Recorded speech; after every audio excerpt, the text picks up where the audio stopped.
안녕하세요. 절대값TV의 명품 PD 한PD입니다.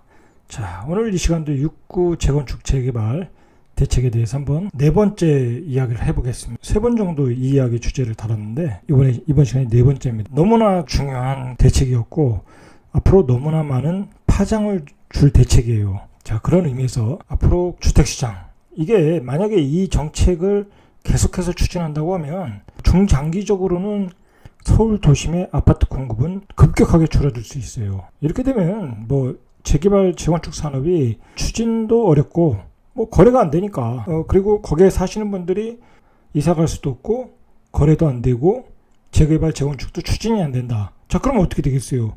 서울시의 그 주거 환경이 개선이 안 되는 거예요.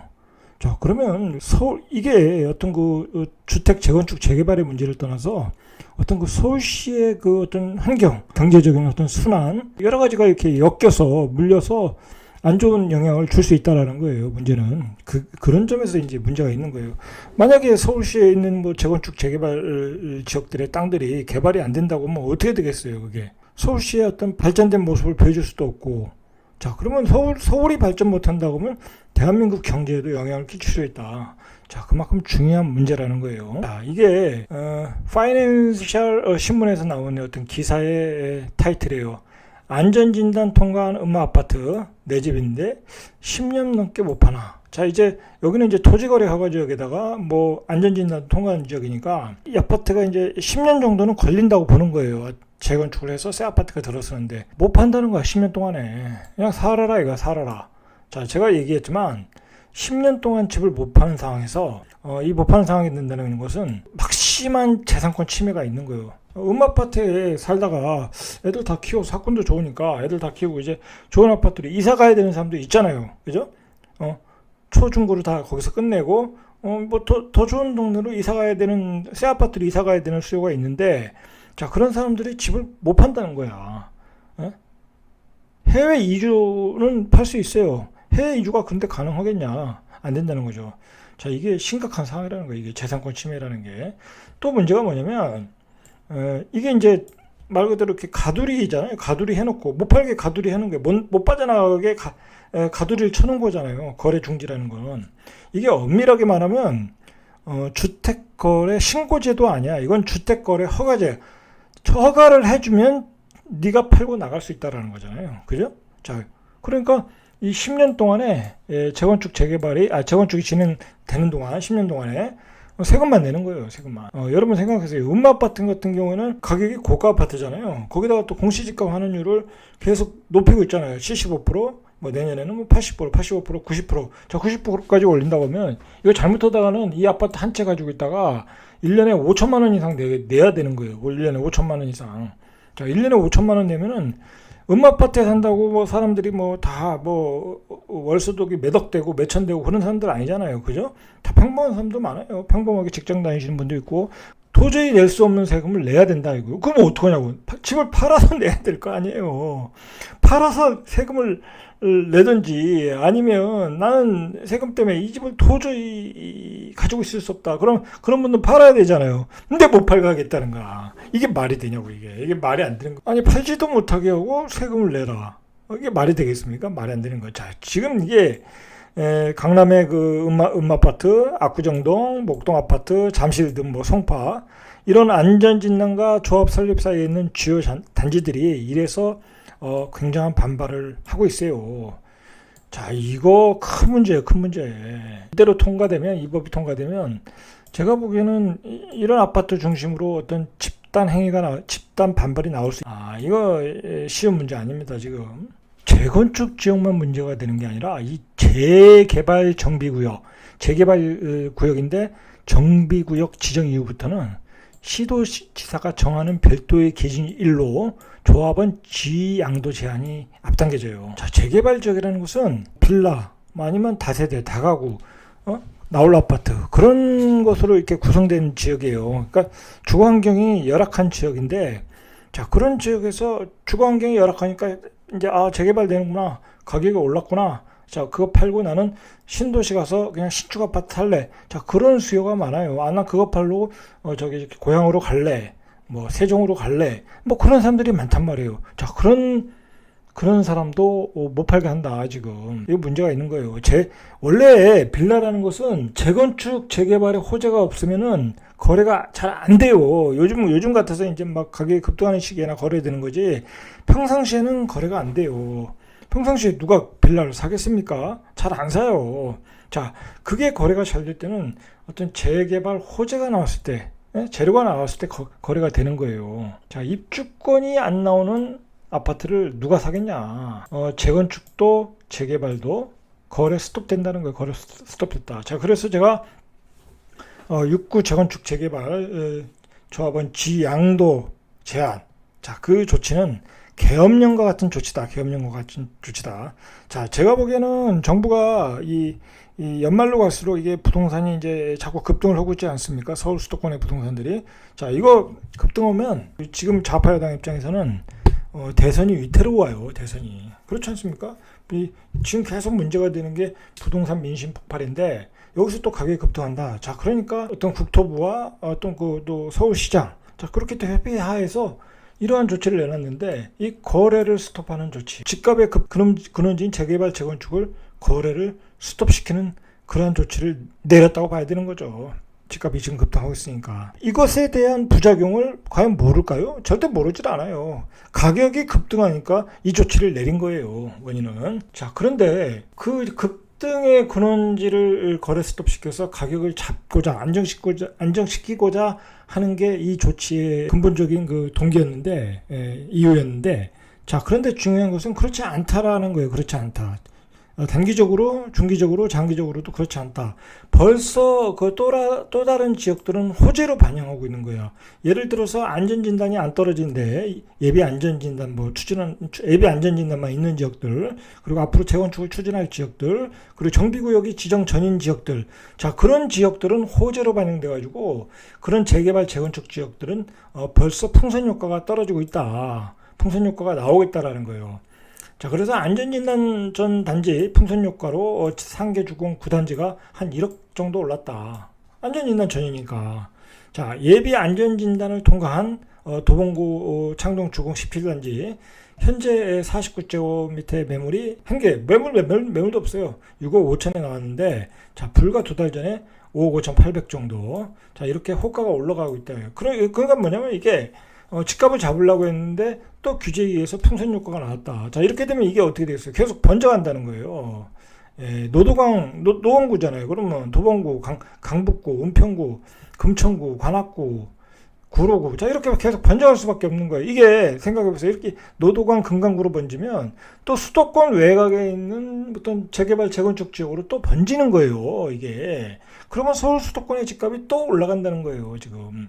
자, 지금 집값이 올라가는 가장 근본적인 원인은 작년에 내린 임대차 보호3법의 영향이 가장 크다. 그 임대차 보호3법 때문에 전세 시장의 전세 매물들이 마르고 월세로 다 전환하다 보니까 전세 가격이 폭등하다 보니까 지금 서울 수도권의 집값이 전세 가격이 오르고 그 전세 가격이 매매가를 끌어올리고 있지 않습니까? 자, 그런데다가 또 그 매매할 수 있는 물건을 또 줄여놓고 그것이 또 풍선 효과를 유발하고, 자, 그러다 보니까 또 집값이 올라갈 수밖에 없다라는 거예요. 없다. 자, 거래가 안 된다는 얘기는 결국은 예를 들어서 뭐 토지거래허가 지역, 뭐 재개발 재건축 지역 거래가 안 된다는 것은 또 시장의 전세 물량이 줄어드는 거야. 그럼 전세 물량이 줄어들면 어떻게 되겠어요? 매매가가 올라가는 거예요. 지금 뒤에서 얘기하겠지만 결국은 이 조치는 중장기적으로 서울 도심의 공급 물량에 대한 파이프라인을 막아놓는, 틀어막는 그런 효과를 줄 수밖에 없다는 거예요. 그래서 제가 이 제도는 절대로 시행하면 안 된다. 아직 9월에 이제 시행하겠다고 그러는데 재고해야 된다. 누누이 강조드리는 거예요. 너무나 중요하기 때문에. 자, 문제는 이 제도의 문제는 거주 이전이 자유를 뺏는다는 거야. 아니, 자본주의 사회에서 내가 집 팔고 나가고 그런 거주 이전이라는 게 뭐예요? 내가 딴 지역 가서 취업을 하고 사업을 하고 뭐 그런 거잖아요. 그런 게 자본주의 경제의 어떤 기본이잖아요. 아이들이 다 졸업하면 또 딴 데로 이사 가고 그런 그 자유를 다 빼앗는 문제가 생긴다라는 거야. 그것도 대한민국의 핵심 성장 동력 지역인 강남구에서 그게 말이 되냐고요. 말이 안 되는 거야. 그리고 또 빌라 지역이나 어떤 그 재건축 지역은 그 서민들이 사는 지역이다 보니까 그런데도 그 이주의 어떤 요소가 많아요. 어떤 취업 때문에 지방으로 내려가야 되고, 다른 지역으로 옮겨가고. 왜냐면 직장에 안정되지 않은 분들이 많으니까. 그리고 또 임시직인 분들도 많고. 자, 그런데 그 거주 이전의 자유를 뺏는다는 것은 그 사람의 어떤 경제적 기반을 뺏어버리는 거예요. 이건 말이 안 되는 제도가 되는 거예요.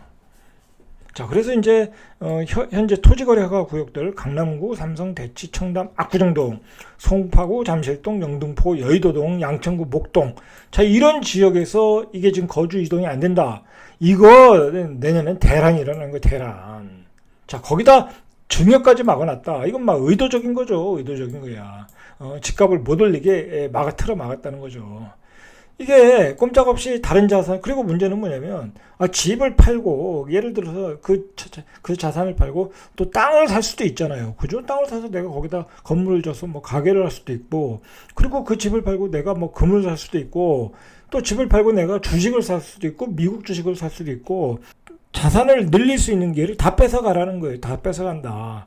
저는 이 제도 자체가 주택거래 허가제라고 봐요. 이 제도 자체는 모양만 뭐 조합원지 양도 금지 뭐 그렇게 나온 뭐 어떤 그런 타이틀이지만 실질적인 내용은 주택거래 허가제다. 이게 주택거래 허가제라는 게 말이 되느냐? 안 된다는 거죠. 주택거래 신고제만 해도 그거에 대해서 반발이 큰데 주택거래 허가제와 같은 효과를 내는 지금 정책을 내놨다는 거죠. 자, 재개발 지역은 더 심각하다. 빌라 사시는 분들은 이게 몇 년만 지나면 10년만 지나면 거주하기가 힘들어요. 뭐 위풍도 세고 주차장도 모자르고 초등학교 환경도 열악하고.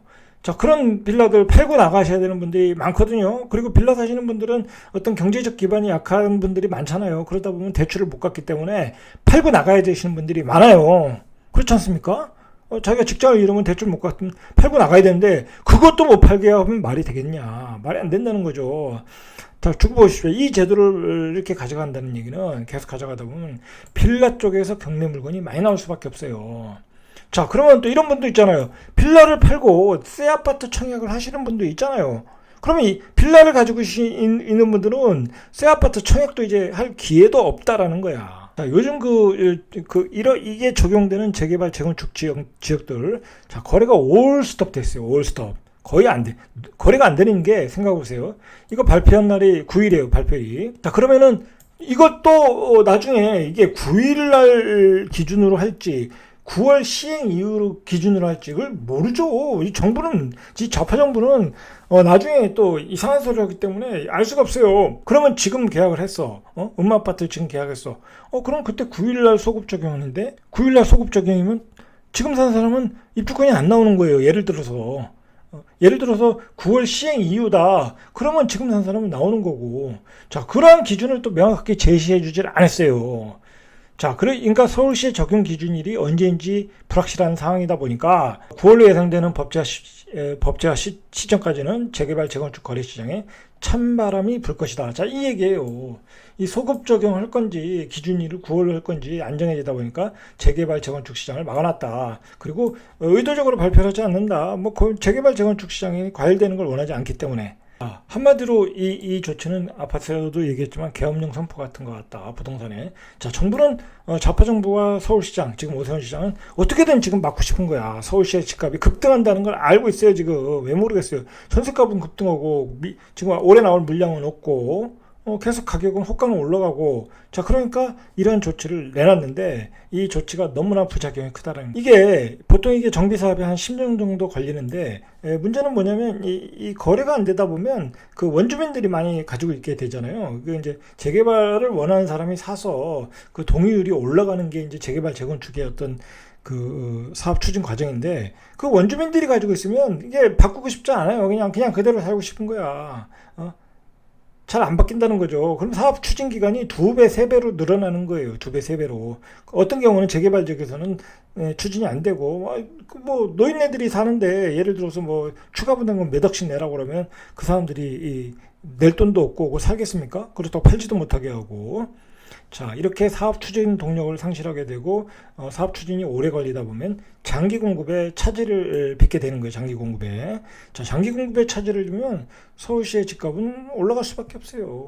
단기적으로는 지금 몰핀 주사 같은 효과가 있지만 거래수도를 통해서 중장기적으로는 집값이 또 올라갈 수밖에 없다. 이거 인식을 해야 돼요. 이 정부가 요즘 얼마나 급하냐면 아주 대놓고 금리 인상을 하겠다고 10월 달 못 박아놓고 이야기를 하고 있어요. 이게 또 참 말이 안 되는 게 생각해 보세요. 뭐 금리 인상이라는 게 투기꾼들이 집값을 올렸다고 그러는데 왜 대출을 많이 받은 서민들을 집 많이 사니까 또 금리 인상을 하냐고요.